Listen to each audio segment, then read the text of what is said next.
So what we've done is looked at three real key problems that we see in irons and wedges.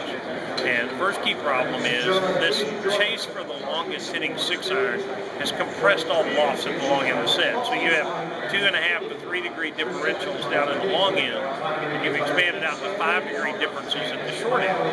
And then nobody has a real pitching wedge of 49 or 50 degrees anymore. So there's a real problem of we're hitting the ball closer to the green, but we're taking away our scoring club, so there's a disconnect there, we felt like. That was the first problem. The second problem we addressed is that the performance of a 30-degree lofted club and a 40-degree club and a 50-degree club are very different because you've got this different angle. But our industry has been stuck on this mashed iron that they all look alike. So we created a progressive weighting scheme, and through our range, we make every loft 20 to 63 degrees so that we can build a perfect gapping for a golfer's strength profile, their launch angle profile that's never been done before. Within that set of 7 or 8 or 9 clubs for this golfer, they're going to have 7, 8, 9 different weighting schemes. So each club in their set is going to be a little different than the one on either side. We're moving the weight back closer. We've redefined perimeter weighting first to move the weight back closer to the impact area where you're making contact. So, we move our impact around the face here. We don't move it all the way out to here. I don't want the mass all the way out here. I think we push perimeter weighting too far. So we actually kind of move the weight back in behind where you hit it. One of the stories I like to tell is like turning a hammer on its side and trying to drive a nail. It's the same hammer, it weighs the same as it did when you used it right, but it doesn't do a very good job because the mass is removed. Why would a golf club be any different? Why would you remove mass from where? The other thing we see in the weighting of golf clubs is everybody's talking about bringing driver technology into irons. Driver technology is higher launch, lower spin, a shallower descent angle. I don't want that in an 8-iron. I don't want that in a 5-iron. I want to get that club to take a boring trajectory, drop to the green with some spins, and stay where it lands. I never met a golfer that wanted less spin with his iron. I don't know that guy. So the progressive weighting, the redefined perimeter weighting, and then putting every loft on the golf club, now we can give any golfer the set that they want and they need to dissect that part of the golf club. Great. And can you talk about the sole design? The sole design, what we did is, the sole of the golf club is designed to interact with the turf for forgiveness and control. And we talk about bounce and wedges, but it's important in every golf club. The sole the wider the sole, the harder it's going to be to work nice tight lies and tight turf. But everybody's going to get that. The narrower the sole, typically the harder it is to work with softer turf. So we build a very aggressive bounce into the first quarter inch of the sole, and then we can put a pretty low bounce in the main part. That way it'll handle that tight lie, that firm turf, but if it gets soft, that leading edge won't dig on it. And we're very outspoken about this notion of fitting bounce and wedges. That's kind of what drives the wedge category. There's two things, spin and bounce. I'd like to talk about them separately. So first of all, with bounce, we talk about the firm turf and soft turf. We're going to fit bounce to the style of turf.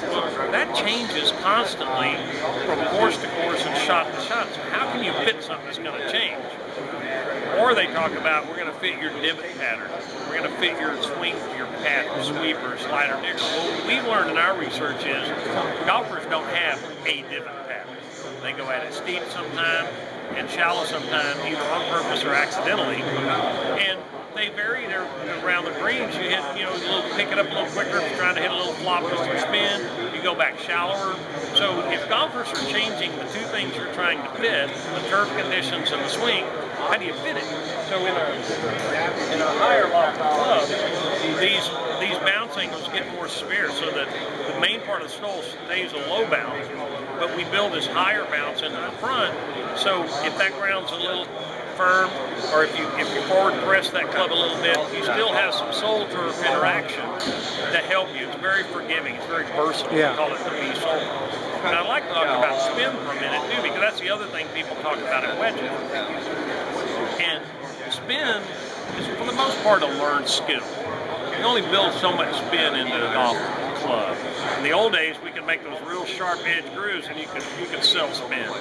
But after the rules changed 5 years ago, and we had to round the edges of our grooves, in our testing, if you take 3 different groove configurations out to 5 golfers, these 2 are going to get more spin out of groove A, and this guy's going to get more out of B, and these 2 get more out of C, except this guy would spin the A groove better on full swings, but the C groove better on half shots, and this guy would get the opposite.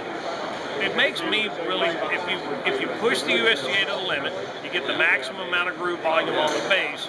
The rest of it's really up to the golfer, and everybody's pushing the rules. But there's just not a way to sell thousands of more RPMs. The other thing we saw is that a given golfer on 10 straight shots will see a 15 to 25% difference in spin just by the own variations in his golf swing. So there isn't like I spin the ball at this many RPMs and he spins it at this many. But everybody has seen, they've got a guy in their group that really spins his irons well and a guy that doesn't. Well, that's not in the iron, that's in the technique. I see. Let's see. Yeah, so when I hit the irons, even though they're a muscle back, I don't know how you would describe them, but they are very forgiving. Well, we've gotten where we categorize things. Yeah. And we categorize irons as blades, and that's typically off of the old traditional muscle back. Where the old traditional muscle back, there was a crescent of weight that was in the middle.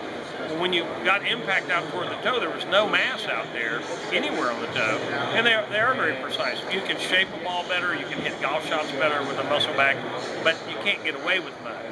And then you go the other extreme is let's get all the way as far to the perimeter of the club as we can. Well, now I've lost my ball work ability, and we found in our research golfers are trying to hit different shots. I mean, it's the fun of the game, hitting a little fade or a little knockdown or flighting it up or flighting it down.